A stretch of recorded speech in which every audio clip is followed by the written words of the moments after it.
Il était une fois une jeune femme de 20 ans nommée Elina, connue pour être la fille des hôtels de la ville. Elle menait une vie insouciante, profitant de chaque instant et échangeant sa compagnie contre de l'argent. Elle croyait fermement que la vie devait être savourée pleinement et que rien ne pourrait l'empêcher d'en profiter au maximum. Tous les hommes, qu'ils soient célibataires ou mariés, désiraient avoir un avant-goût de sa compagnie. Les parents d'Elina, surnommés les croyants, étaient très pieux. Son père était pasteur et fondateur d'une église comptant de nombreux fidèles, qu'il dirigeait avec sa femme.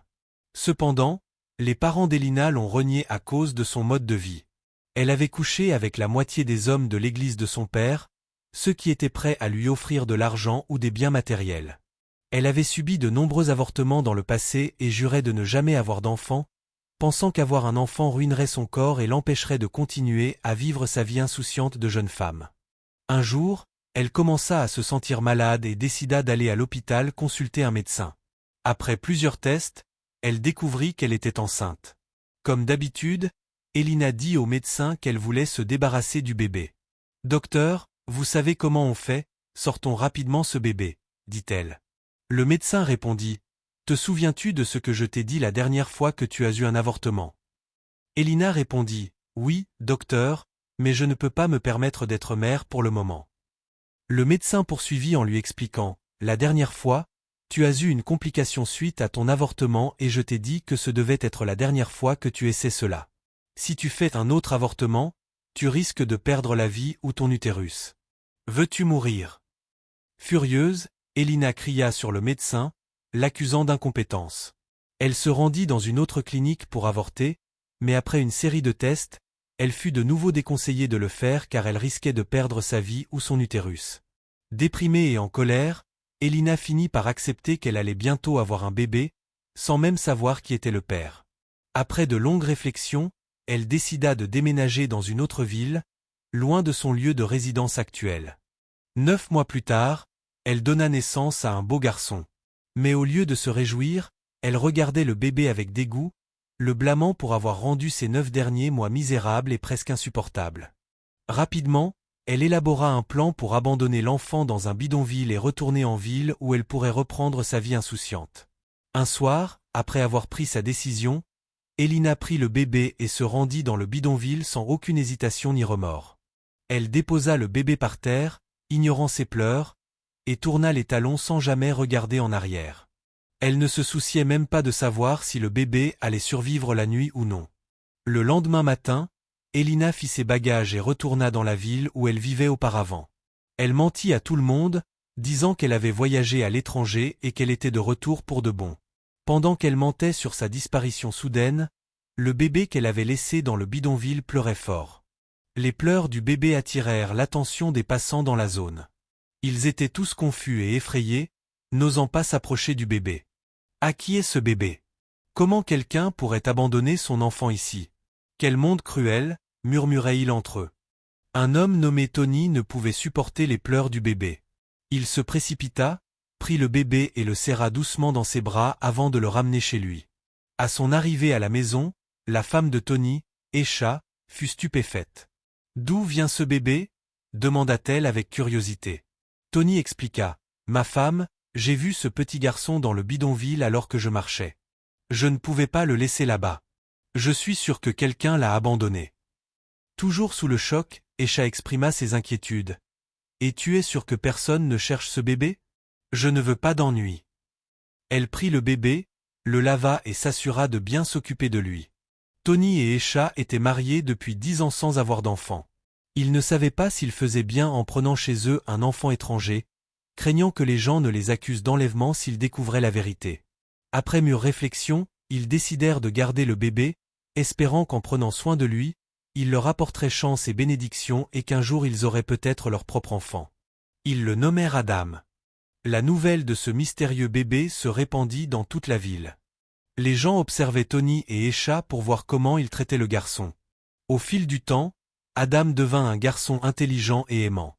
Il était gentil, respectueux et reconnaissant de l'amour que Tony et Esha lui offraient. Malgré leurs moyens modestes, ils s'assuraient qu'Adam était bien pris en charge, le traitant comme leur propre fils biologique. Cependant, Adam n'était pas entièrement heureux. Il se sentait souvent triste et isolé, luttant contre la stigmatisation liée à ses origines. Un soir, alors qu'ils étaient assis dans le salon, Tony remarqua le changement chez Adam et lui demanda « Mon garçon, qu'est-ce qui ne va pas? Je remarque que tu n'es plus aussi joyeux et joueur qu'avant. Tu souris à peine ces jours-ci. Est-ce que ta mère t'a grondé ?» Adam répondit « Je suis triste, papa. Partout où je vais, ils m'appellent le bébé du bidonville. Ils ont même une chanson qu'ils chantent toujours pour se moquer de moi. Ils disent que c'est le démon du bidonville qui m'a donné naissance. » Tony le coupa rapidement en disant « Ne dis plus jamais ça. Tu es mon enfant, mon fils unique. Ne laisse personne te dire le contraire. Oublie tous les surnoms qu'on te donne dehors. Ce n'est pas toi. Tu es mon fils et je t'aime énormément. » Tony le rassura qu'il n'était pas ce que la communauté disait de lui. Malgré les paroles rassurantes de Tony, Adam continua à subir des moqueries et de l'intimidation à l'école. Ses camarades de classe le raillaient, chantant des chansons cruelles et se moquant de ses origines. Bébé du bidonville, le fils unique du démon sale. Leurs mots blessaient profondément Adam, qui pleurait et parfois s'enfuyait de la classe pour se cacher quelque part. Pendant qu'Adam luttait contre les brimades constantes, Elina poursuivait son mode de vie insouciant. Elle se souciait peu du sort de l'enfant qu'elle avait abandonné, continuant à rechercher la richesse et le plaisir sans jamais considérer les conséquences de ses actions. Un jour, alors qu'Elina vaquait à ses affaires quotidiennes, elle rencontra un politicien très riche et influent nommé le sénateur Raymond. Il était un homme très respecté que toutes les femmes souhaitaient avoir comme sugar. Bien que le sénateur Raymond ait 5 épouses, cela ne l'empêchait pas de courir après chaque femme qui attirait son regard. Elina, qui priait depuis longtemps pour le rencontrer, espérait pouvoir obtenir une part de sa fortune. Au fil du temps, ils commencèrent à parler et elle rejoignit la longue liste des concubines du sénateur Raymond. Elle espérait qu'un jour elle deviendrait enfin l'une de ses épouses légales et lui donnerait des enfants. Le niveau de vie d'Elina s'éleva, et dans la rue, son statut devint légendaire car le sénateur Raymond ne manquait pas de la couvrir d'argent. Cependant, après des années de relations, il refusa de l'épouser. Elina, qui vieillissait, devint de plus en plus désespérée. Elle voulait s'installer et voyait en lui un ticket pour sécuriser son avenir. Malgré tous ses efforts, elle n'arrivait pas à concevoir un enfant avec lui. Elina devint misérable et malheureuse. Son incapacité à avoir un enfant la plongea dans le désespoir. Elle visita de nombreux hôpitaux et cliniques pour consulter des spécialistes, mais, peu à peu, elle en vint à croire que Dieu la punissait pour ses péchés passés. « Ô Dieu, je sais que j'ai fait tant de mauvaises choses dans le passé. S'il te plaît, pardonne-moi et accorde-moi cette unique prière. Avoir un enfant pour le sénateur Raymond afin que je devienne sa femme, » pria Elina, la voix pleine d'espoir. Tandis qu'Elina courait dans tous les sens pour trouver une solution à son problème de fertilité, Adam grandissait contre vent et marée, prouvant à ceux qui le harcelaient qu'ils avaient tort. Il excellait dans ses études et dans d'autres aspects de sa vie, rendant ses parents fiers. Il venait de terminer le lycée en tant que meilleur élève de sa promotion et gagna une bourse pour étudier la discipline de son choix à l'université. Il n'était pas certain de ce qu'il voulait devenir à l'avenir. Tout ce qu'il avait toujours désiré, c'était être assez riche pour aider les enfants abandonnés et les orphelins, car il se sentait chanceux d'avoir été sauvé par ses parents adoptifs, Tony et Esha. Un jour, après avoir réfléchi à son avenir, il dit à sa mère « Maman, je pense que je veux être médecin. Je veux sauver des vies. Je crois que c'est une profession que j'apprécierai toute ma vie. » Esha fut ravi et partagea immédiatement la nouvelle avec Tony. Ils ne pouvaient pas être plus fiers de leur fils. Bien qu'Adam ne soit pas leur enfant biologique, il avait apporté une immense joie dans leur vie et ils en remerciaient Dieu. Quelques mois plus tard, le destin joua un tour à Elina. Le petit garçon qu'elle avait abandonné des années auparavant choisit de fréquenter une prestigieuse université dans la ville où Elina vivait. Il savait que cette école formait certains des meilleurs médecins du pays.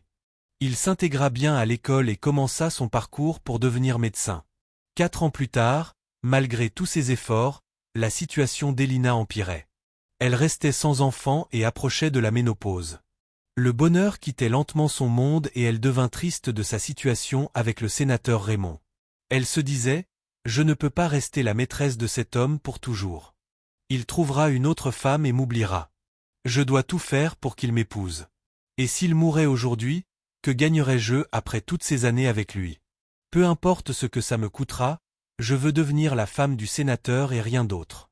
S'il dépense autant pour moi en tant que concubine, imagine combien de sa richesse j'aurai accès en tant qu'épouse. Après avoir cherché des conseils sur la façon de trouver une solution à son infertilité, elle apprit l'existence d'un homme puissant dans une ville voisine qui aidait les personnes incapables d'avoir des enfants. Elle se prépara rapidement et entreprit de se rendre dans cette ville. Mais le destin frappa. Elina fut impliquée dans un grave accident de voiture qui coûta la vie à son chauffeur et la plongea dans le coma. L'obscurité envahit son monde alors qu'elle se retrouvait inconsciente sur un lit d'hôpital. Pendant qu'elle était dans le coma, elle commença à voir le visage de son bébé et revit des flashbacks du moment où elle l'avait abandonné dans le bidonville. Elle n'avait ni amis ni famille pour lui rendre visite ou prier pour son rétablissement. Après quelques semaines en soins intensifs, Elina finit par se réveiller et se mit immédiatement à crier « Mon garçon, aidez-moi à retrouver mon garçon. Je veux voir mon garçon, je vous en prie. » Elle était terrifiée et en souffrance. Les médecins se précipitèrent pour la calmer et s'assurer qu'elle était stable. Après un moment, Elina retrouva peu à peu ses forces et les médecins décidèrent qu'il était temps de lui parler de son état de santé. « Mademoiselle Elina, comment vous sentez-vous aujourd'hui? Nous sommes heureux de vous retrouver parmi nous, » dit le médecin avec bienveillance. Elina répondit calmement, « Je vais bien, docteur, merci de demander. Mais où est mon chauffeur? Est-il en sécurité? » L'expression du médecin changea, devenant sombre. « Nous sommes profondément désolés, mademoiselle Elina. Votre chauffeur n'a pas survécu à l'accident. Il est mort sur le coup. » Les yeux d'Elina se remplirent de larmes. Elle éclata en sanglots, consumée par le chagrin. « S'il vous plaît, calmez-vous, mademoiselle Elina. Nous voulions vous demander, avez-vous des membres de votre famille avec lesquels nous pourrions parler?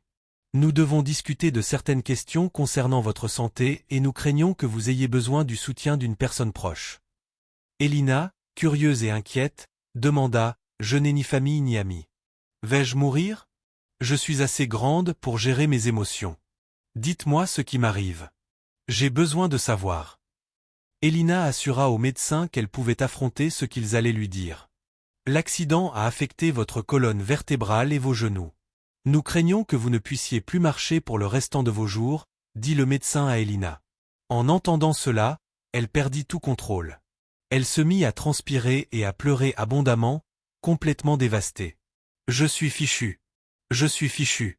Comment vais-je survivre sans mes jambes? » Pendant qu'elle recevait des soins, son sugar, le sénateur, ne mit jamais les pieds à l'hôpital pour lui rendre visite.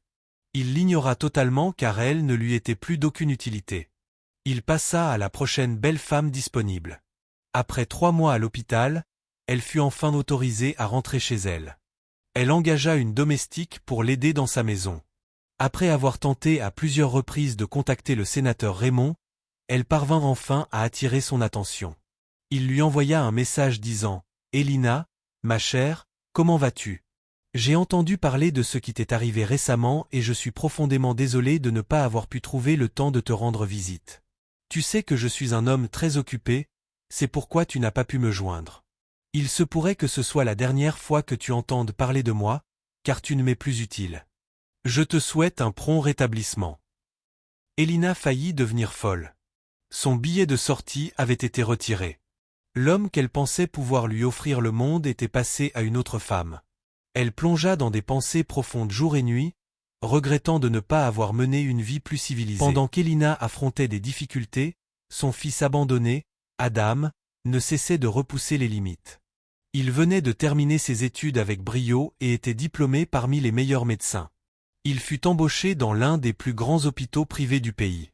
Tony et Esha n'ont jamais cessé de remercier Dieu depuis qu'Adam est entré dans leur vie. Ils ont toujours été heureux et les choses sont passées de mal en mieux pour eux. Ils peuvent désormais se dire fiers d'être les parents d'un docteur. Les personnes qu'ils appelaient bébés des bidonvilles utilisent désormais ces bénédictions et son succès dans la vie comme des points de prière pour eux-mêmes et leurs enfants. Pour ne pas souffrir pour le reste de sa vie, Elina commença à chercher des affaires à lancer ou des entreprises dans lesquelles elle pourrait investir. Elle avait économisé un peu d'argent lorsqu'elle sortait avec le sénateur Raymond. Elle décida de demander de l'aide à des connaissances.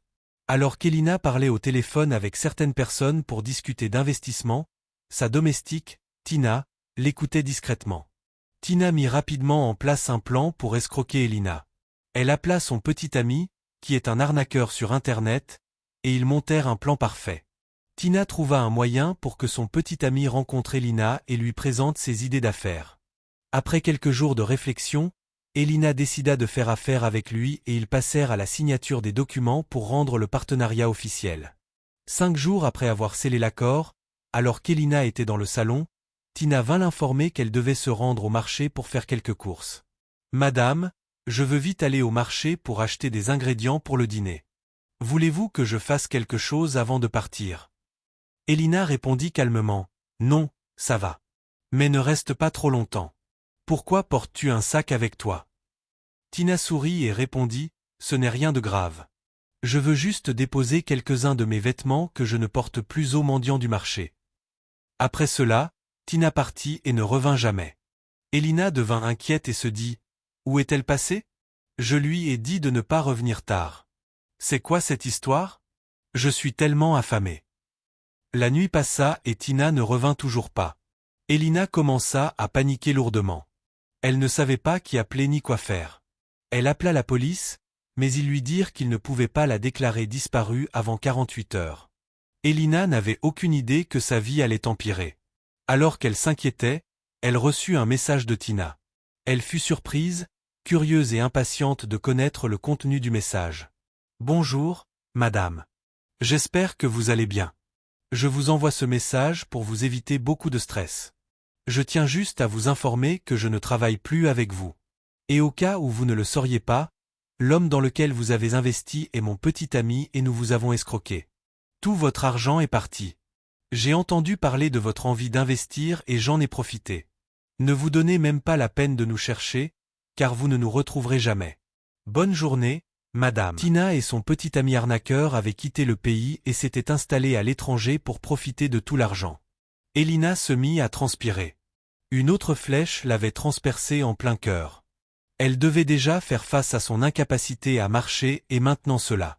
Elle commença à penser à des moyens de se suicider, car elle conclut qu'il ne lui restait plus rien dans ce monde. Quelques mois plus tard, elle fut expulsée de l'appartement qu'elle occupait car elle ne pouvait plus payer le loyer. Elle n'avait nulle part où aller, ni famille ni amis pour survivre. Elina devint mendiante dans la rue. Elle commença à dormir dans les bidonvilles où l'odeur infecte devint la seule chose qu'elle mendiait dans la rue. Elina déplaça délibérément son fauteuil roulant vers une voiture en mouvement. Elle était fatiguée de la vie et voulait juste mourir.